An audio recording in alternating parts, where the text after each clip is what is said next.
Welcome to Delcare in Concierge. Once an abandoned plantation, North Island was reborn as an eco-sanctuary.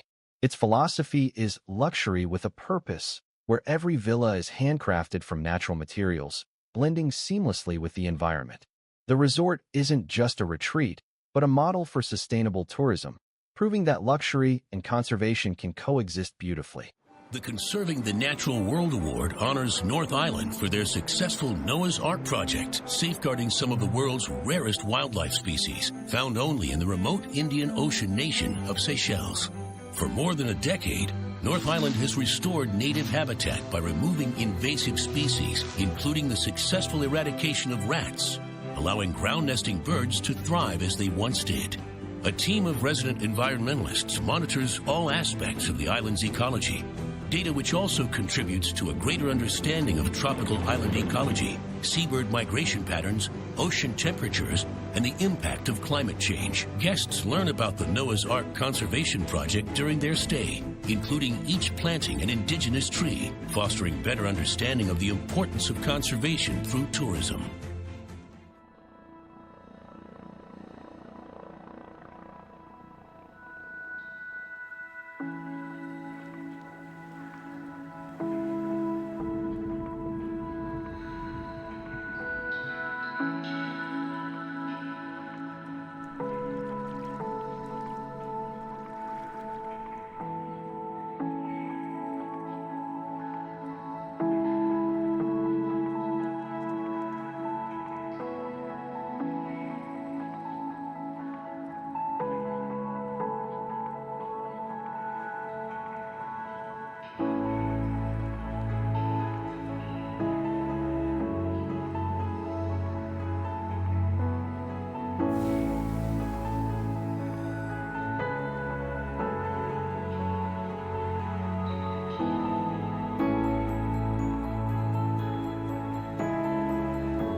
Make sure to like, share, and subscribe.